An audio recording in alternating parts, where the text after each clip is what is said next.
Baik, Assalamualaikum warahmatullahi wabarakatuh.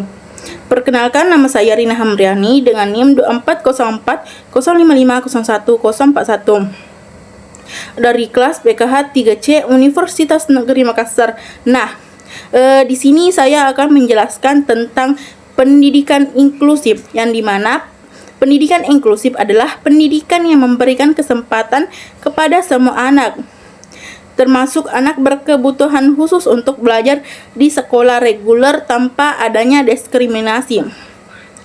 Selanjutnya ada pendidikan inklusif menurut para ahli. Saya mengambil yang pertama menurut UNESCO, yang kedua menurut KBBI, yang ketiga menurut Kemdikbud, yang dimana menurut UNESCO yaitu pendidikan inklusif adalah pendekatan yang berusaha mengubah sistem pendidikan agar mampu menampung semua anak tanpa terkecuali, serta memastikan bahwa setiap anak memperoleh kesempatan belajar yang sama dan menghargai perbedaan individu.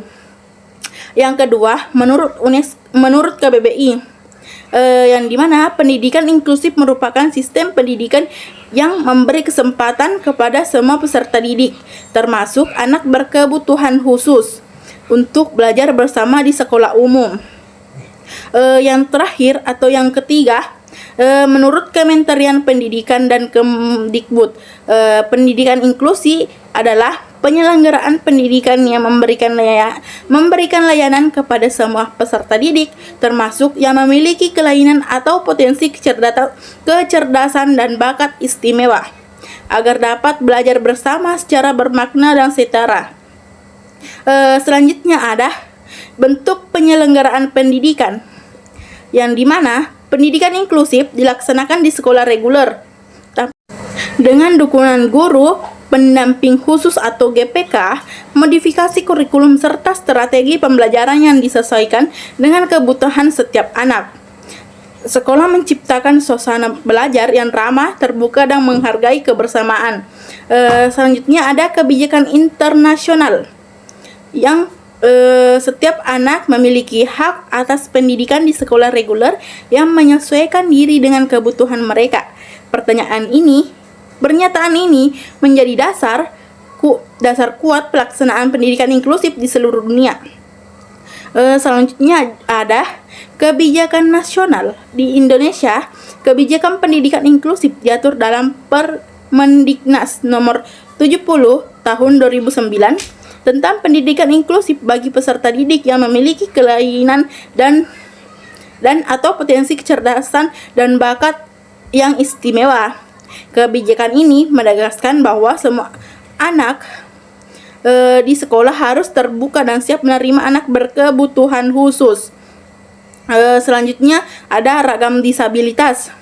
Menurut WHO 2011, disabilitas berarti keterbatasan pada fungsi tubuh intelektual, sensorik, atau sosial yang menghambat aktivitas seseorang.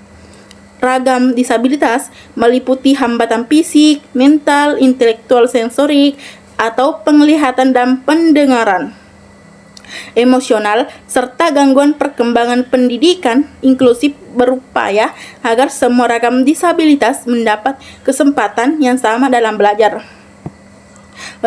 Selanjutnya ada Index for Inclusion. Index for Inclusion digunakan sebagai panduan bagi sekolah untuk menilai sejauh mana praktiknya sudah inklusif, mencangkup budaya sekolah, kebijakan, dan kegiatan belajar yang mendukung semua siswa tanpa perkecualian. Adapun ragam disabilitas dibagi menjadi dua, yang pertama temporer, yang kedua permanen, yang dimana temporer berarti bersifat sementara. Dukungan diberikan pada anak yang hanya butuh bantuan saat beradaptasi atau dalam waktu tertentu saja.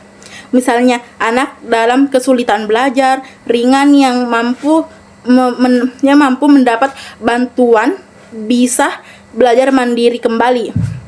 Sedangkan permanen berarti bersifat tetap atau berkelanjutan. Dukungan diberikan kepada anak yang memerlukan bantuan jangka panjang karena memiliki kondisi disabilitas yang tidak dapat berubah, seperti tunanetra, tunarungu, atau tunadaksa berat. Kedua jenis dukungan ini menegaskan bahwa pendidikan inklusif bersifat fleksibel sesuai kebutuhan masing-masing anak. Selanjutnya ada segregasi, integrasi, dan inklusi, di mana segregasi adalah sistem pendidikan yang memisahkan anak berkebutuhan khusus dari anak yang lain. Mereka belajar di sekolah luar biasa atau SLB secara terpisah. Dalam sistem, anak tidak berinteraksi langsung dengan anak normal karena dianggap memiliki kebutuhan yang sangat berbeda. Selanjutnya ada integrasi, adalah tahap ketika anak berkebutuhan khusus memulai dimasukkan ke sekolah umum, namun mereka masih belajar sebagian waktu secara terpisah atau tetap mendapatkan perlakuan khusus. Dalam sistem ini, anak menyelesaikan diri dengan sekolah.